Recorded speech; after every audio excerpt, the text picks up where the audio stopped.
So the first time I got up and spoke at the first night, I spoke about my experiences with depression and with anxiety. And the one thing that I noticed from that night was the solidarity and the comradeship that was shown to everybody.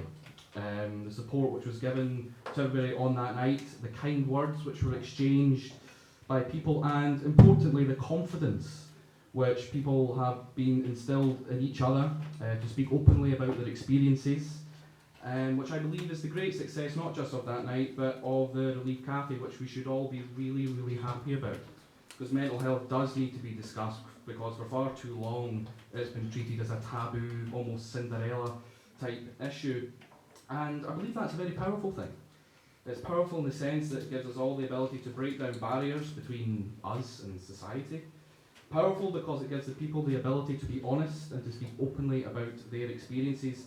And powerful in the sense that collectively, together, we are creating a movement which is able to defeat stigma, discrimination, and collectively lift everybody up, to put mental health on the map, and as I said, to ensure that mental health is no longer treated as a taboo topic in Scotland.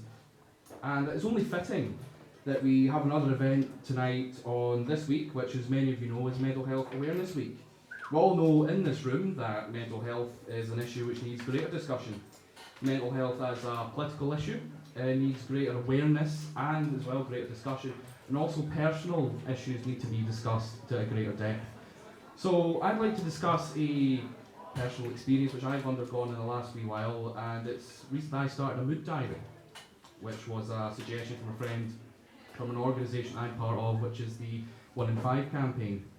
Over the last wee while, I've been taking note on a day-to-day basis how I'm feeling at certain points during the day and what situations cause me to feel happy, cause me to feel anxious. And there's been days where I've been great, feel I can take on the world and break down every barrier that's put in front of me. However, there's also been days when I've not been able to manage, where I've not been able to get to bed, get out of my flat, and where I've blamed myself for everything, every situation that I've encountered. There have been times where I've actually hit myself because of my own anxiety. However, on Monday, I was scrolling through Twitter, and I know social media has so many sort of vices which we have to be aware of. But I was scrolling through social media and I came across a picture on the topic of mental health. And the words in that picture were, and they rang very loudly to me, I've started to realise how important it is to give yourself time to do things that make you happy, time to think, time to realise how small we are, yet how important we all are.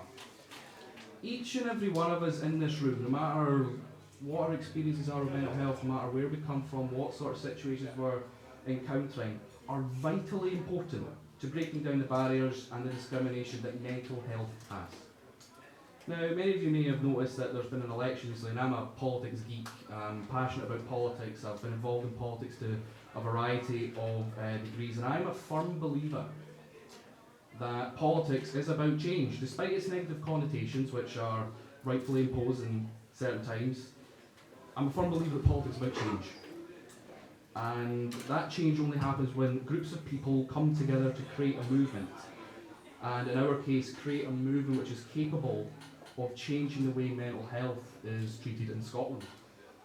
And we need to put pressure on our politicians at every single level to ensure that they respect the visibility of mental health, ensure that invisible disabilities are taken seriously, just like physical health, to ensure that our public services recognise that mental health does matter and that it no longer should be left in the situation where physical health is given more money than mental health. That is an abomination that should be stopped right away. And next year we've got the local government elections where we can take this movement, take this campaign to really make a difference. Mental health must be on the agenda in Stirling. We have major opportunities to ensure that the mental well-being of people in Stirling is front and centre at every decision that our council takes. With issues such as health and social care integration, we have to be loud in our commitment to ensure funding and support is given to mental health on an equal level with physical health.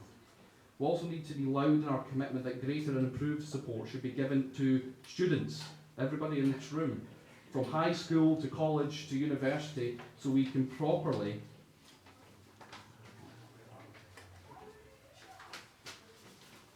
recognise student mental health as a serious issue in Stirling, which we all know is a student city. So I'll end by just leaving a few words from Hillary Clinton, and I'm a Bernie Sanders fan, but she says some good things from time to time. This is how progress gets made. We have to be both dreamers and doers. We dream, everyone in this room, in this organisation, we dream and want a society where mental health is talked about and where compassion is shown. So let's all together go out and do something about it and create that just society that we all want. Thank you very much.